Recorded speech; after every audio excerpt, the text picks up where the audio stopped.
प्यारे बच्चों, आज 10th क्लास के अध्याय 4 में आपका स्वागत है। आप अध्याय 4 में द्विघात समीकरण क्वाड्रेटिक इक्वेशन के बारे में पढ़ रहे हैं। आपने इसके पार्ट 1 में देखा था द्विघात समीकरण ज्ञात करने का सूत्र क्या है, द्विघात समीकरण को कैसे हम लोग हल करते हैं, उसके कितने मूल होते हैं और इसके बारे में बहुत सारे क्वेश्चन पढ़े। आप जानते हैं कि द्विघात समीकरण का सामान्य रूप ax² bx + c = 0 होता है, जहां a does not equal to 0 है। a b c यह तीनों वास्तविक संख्याएं हैं और x हमारा चर है।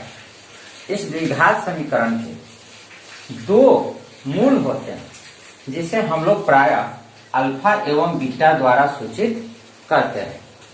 द्विघात समीकरण के दो वास्तविक मूल से कम अर्थात एक मूल भी हो सकते हैं, परंतु दो से अधिक मूल होना संभव नहीं है। हम यह भी सीखे कि इसका हल x बराबर -b plus minus √b² - 4ac/2a होता है। b² - 4ac को d से सूचित करने पर यह सूत्र बदल जाता है -b प्लस माइनस √d/2a। आज हम लोग इस वीडियो में यह सीखेंगे कि द्विघात समीकरण के मूल की प्रकृति क्या है। द्विघात समीकरण के मूल की प्रकृति। दूसरी बात यह सीखेंगे द्विघात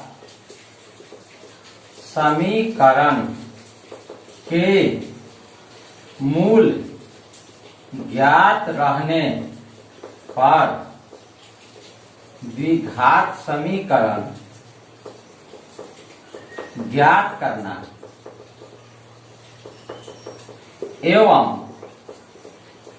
द्विघात समीकरण के मूलों का योग एवं गुणनफल। अर्थात आज आप सीखने जा रहे हैं द्विघात समीकरण के मूल की प्रकृति किस तरह से हम लोग ज्ञात करेंगे, द्विघात समीकरण के मूल ज्ञात रहने पर द्विघात समीकरण कैसे ज्ञात करेंगे एवं द्विघात समीकरण के मूलों का योग एवं गुणनफल। हम एक एक करके आपको सभी बातों की जानकारी देते हैं। सबसे पहले हम लोग द्विघात समीकरण के मूल की प्रकृति के बारे में पढ़ते हैं। द्विघात समीकरण का मूल्य x बराबर -b plus minus √b² - 4ac/2a होता है। b² - 4ac को हम लोग द्विघात समीकरण का विवेचक या विविधकर के नाम से जानते हैं और इसे d से सूचित करते हैं। हम सब यह भी जानते हैं कि वैसी संख्या जो रूट के चिन्ह के अंदर हो और ऋणात्मक हो वह काल्पनिक संख्या होती है। अर्थात काल्पनिक संख्याएं इस रूप की होती है, उसमें रूट का एक चिन्ह होता है और रूट के चिन्ह के अंदर माइनस का चिन्ह स्थित होता है। यदि यह माइनस का चिन्ह रूट के बाहर हो तो यह काल्पनिक संख्या न होकर वास्तविक संख्या हो जाती है। अतः हम लोग यह कहें कि यह b² - 4ac ऋणात्मक आए तो मेरा यह x काल्पनिक होगा और इस स्थिति में जो हमें रूट प्राप्त होगा उसे हम लोग काल्पनिक मूल के नाम से जानेंगे। तो जब d 0 से छोटा हो तो द्विघात समीकरण का मूल काल्पनिक होगा।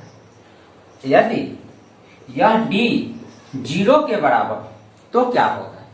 यदि d 0 के बराबर हो तो द्विघात समीकरण का मूल्य वास्तविक होगा और समान होगा, क्योंकि उस स्थिति में b² - 4ac के शून्य हो जाने पर x का मान -b/2a प्राप्त होगा। x बराबर -b/2a प्राप्त होगा। और तीसरी शर्त, यदि d > 0 अर्थात d धनात्मक हो तो भी द्विघात समीकरण का मूल्य x वास्तविक होगा और धनात्मक होने पर प्लस और माइनस चिन्ह के वजह से दो मूल प्राप्त होंगे और दोनों भिन्न भिन्न मूल होंगे अर्थात बराबर नहीं होंगे। तो हम इसकी व्याख्या इस प्रकार करते हैं।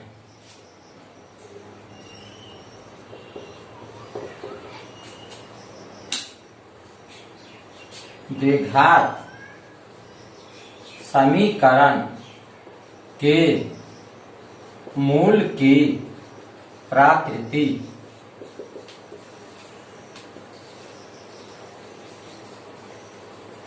द्विघात समीकरण ax square plus bx plus c equal to 0 का मूल x बराबर minus B plus minus B square minus 4ac by 2a होता है। मूल की प्रकृति बी स्क्वायर माइनस 4ac पर निर्भर करता है। बी स्क्वायर माइनस 4ac को द्विघात समीकरण का विवेचक या विविक्तकर कहते हैं। इसे डी द्वारा सूचित करते हैं। इस डी बराबर बी स्क्वायर माइनस 4ac। स्थिति फर्स्ट, जब डी ग्रेटर देन 0 मूल्य वास्तविक एवं असमान होता है। स्थिति 2, जब d इक्वल टू 0 मूल्य वास्तविक एवं समान होता है। d लेस देन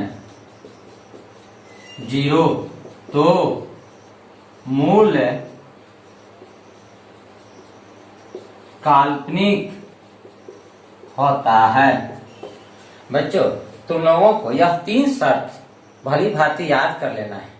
इस पर बहुत सारे प्रश्न बनाए जाते हैं और वे सभी प्रश्न एग्जाम की दृष्टि से बहुत इंपॉर्टेंट है। प्रत्येक साल बिहार बोर्ड में 6 या 7 नंबर के क्वेश्चन मूल ज्ञात करें एवं विवेचक से पूछे जाते हैं।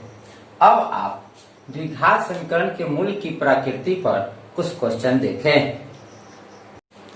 क्वेश्चन इस प्रकार है, द्विघात समीकरण 2x square minus 7x plus 6 equal to 0 के मूल की प्रकृति बताएं। हल, द्विघात समीकरण 2x स्क्वायर घटाव 7x जोड़ 6 बराबर 0। इस समीकरण की तुलना ax square bx plus c equal to 0 से करने पर a बराबर, देखें द्विघात समीकरण के सामान्य रूप में a x स्क्वायर का गुणांक है, तो हम लोग दिए गए द्विघात समीकरण में x स्क्वायर का गुणांक 2 देख रहे हैं, अर्थात दोनों x स्क्वायर के गुणांक की तुलना करेंगे तो हमें a बराबर 2 प्राप्त होगा।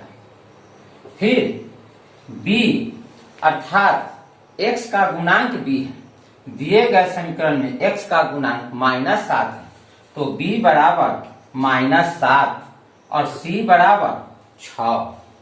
इसके बाद हम लोग विवेचक ज्ञात करेंगे। आप याद कर लीजिए, विवेचक को d से सूचित करते हैं और यह d हमें बी स्क्वायर माइनस 4ac के बराबर होता है। अब इस सूत्र में b, a और c का मान रखेंगे। b का मान -7 है तो हम b के जगह -7 लिखकर घेर कर स्क्वायर देंगे। फिर 4 अर्थात 4, a के जगह 2 लिखा हुआ है तो गुना 2 और c के जगह 6, 7 का स्क्वायर 49, 4 दूना 8, 8 छक 48। अब 49 में 48 घटाइए 1 आया। अब आप यहाँ पर चिन्ह देखिए कि यह 1 प्लस में आया या माइनस में। अगर यह प्लस में आया है अर्थात यह प्लस में है तो d का मान 0 से बड़ा है, d ग्रेटर देन 0। अब इसके पहले जो हम मूल की प्रकृति के बारे में 3 स्थिति पढ़े हैं उसमें से हम चुनाव करेंगे कि d ग्रेटर देन 0 होने पर मूल्य किस प्रकार का होता है। तो इस स्थिति में मूल्य वास्तविक और असमान होता है। तो लिखेंगे अतः मूल्य वास्तविक एवं असमान होगा। तो इस तरह से हम लोग किसी भी द्विघात समीकरण के मूल की प्रकृति बता सकते हैं कि मूल वास्तविक होगा, काल्पनिक होगा, वास्तविक होगा तो समान होगा या असमान होगा। अब हम लोग दूसरी बात अर्थात द्विघात समीकरण के मूल ज्ञात रहने पर द्विघात समीकरण ज्ञात करना सीखेंगे।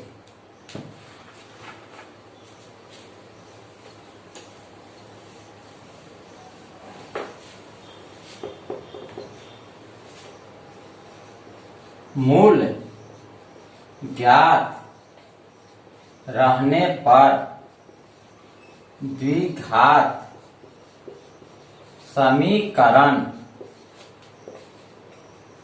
ज्ञात करने का सूत्र। माना द्विघात समीकरण के मूल अल्फा एवं बीटा हैं तो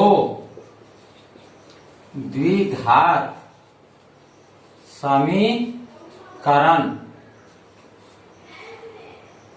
x square minus alpha plus beta x plus alpha into beta बराबर 0। आपको यह सूत्र याद कर लेना है कि यदि द्विघात समीकरण के दो मूल अल्फा एवं बीटा हो तो द्विघात समीकरण ज्ञात करने का सूत्र है एक्स स्क्वायर माइनस अल्फा जोड़ beta x plus alpha into beta. अब आप इस सूत्र से किस प्रकार प्रश्न को हल करेंगे तो एक प्रश्न आप देखें। यदि द्विघात समीकरण के मूल्य 3 एवं 2 हो तो द्विघात समीकरण ज्ञात करें। द्विघात समीकरण ज्ञात करें। हल द्विघात समीकरण के मूल alpha equal to 3 beta equal to 2 अर्थात अल्फा का मान 3 और बीटा का मान 2। समीकरण ज्ञात करने के लिए आप इस सूत्र को पहले लिख लीजिए। एक्स स्क्वायर माइनस अल्फा जोड़ beta x plus alpha into beta बराबर 0। एक्स स्क्वायर माइनस अब अल्फा के जगह आप द्विघात समीकरण के दिए गए एक मूल अर्थात 3 को लिखिए, फिर बीटा के जगह 2 को लिखिए, फिर x लिख दीजिए प्लस 3 गुना 2 बराबर 0। एक्स स्क्वायर माइनस 3 2 5x जोड़ 6 बराबर 0। यही वह द्विघात समीकरण है जिसके मूल्य 3 एवं 2 है। इस प्रकार किसी भी द्विघात समीकरण के मूल दिए गए हों तो आप बड़ी आसानी से इस सूत्र की सहायता से उस द्विघात समीकरण को प्राप्त कर सकते हैं। अब इसके बाद हम आपको द्विघात समीकरण के मूलों का योग एवं गुणनफल के बारे में बताते हैं।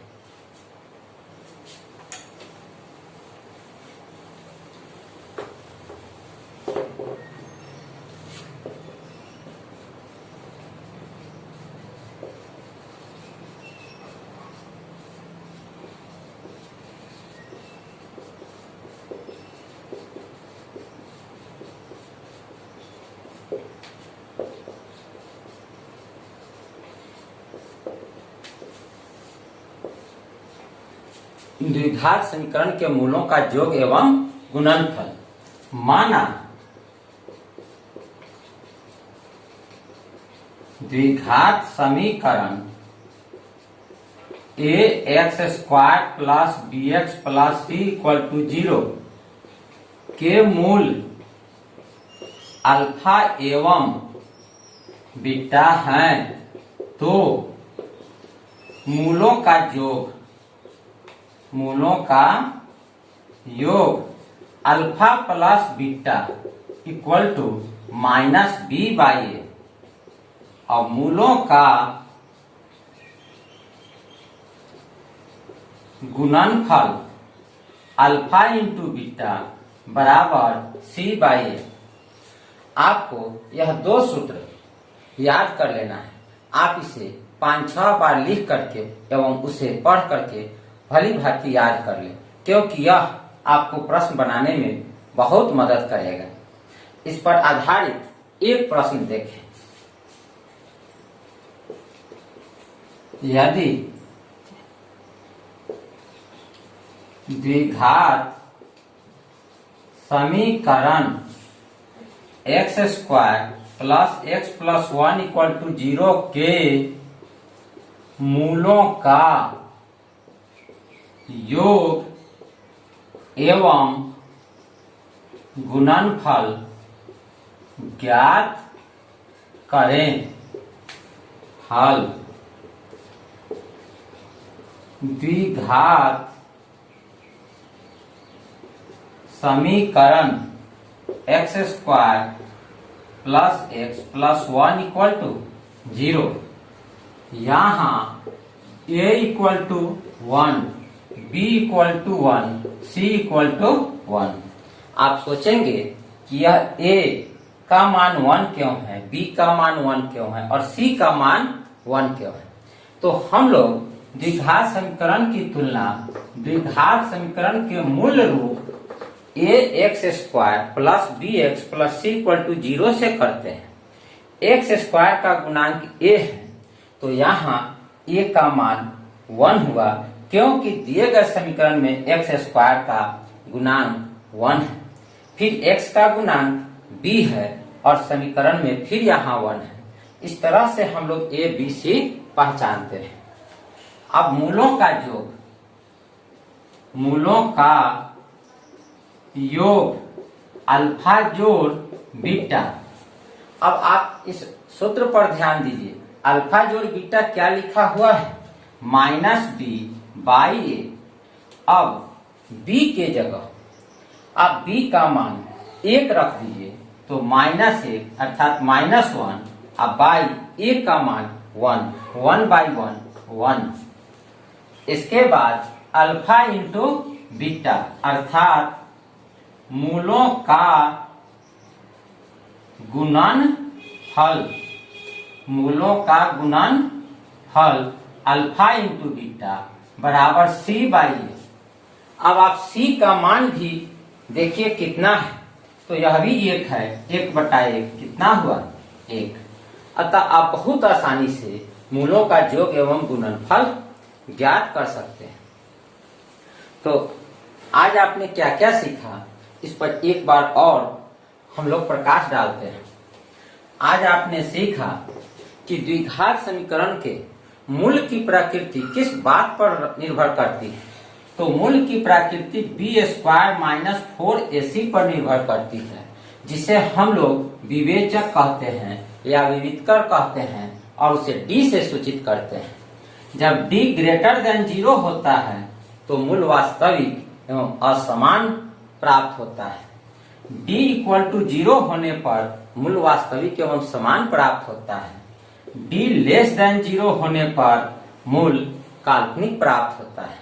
यदि डी ऋणात्मक आए तो डी लेस देन 0, यदि डी धनात्मक आए तो डी ग्रेटर देन 0। अब दूसरी बात हमने सीखा कि द्विघात समीकरण के मूल ज्ञात रहने पर अल्फा और बीटा ज्ञात हो तो हम लोग समीकरण कैसे निकालते हैं। उसका सूत्र आप याद कर लीजिएगा, एक्स स्क्वायर माइनस अल्फा जोड़ beta x plus alpha into beta बराबर 0। यह सूत्र आपको प्रश्नों को हल करने में काम आएगा और इस सूत्र पर आपको 10वीं के एक बोर्ड एग्जाम में भी प्रश्न पूछे जाएंगे। फिर द्विघात समीकरण के मूलों का योग एवं गुणनफल के बारे में आपने पढ़ा। अल्फा जोड़ बीटा का मान माइनस बी बाई ए और अल्फा इंटू बीटा का मान सी बाई ए होता है। इस तरह आज का क्लास हम यहीं पर समाप्त करते हैं। अगले दिन इन सूत्रों पर आधारित बहुत सारे क्वेश्चन बताएंगे। वे सभी क्वेश्चन जो बोर्ड के एग्जाम की दृष्टि से बहुत इंपॉर्टेंट है उसे आप अवश्य पढ़ेंगे और बोर्ड के एग्जाम में उस पर आधारित प्रश्नों को हल करने का प्रयास करेंगे। धन्यवाद।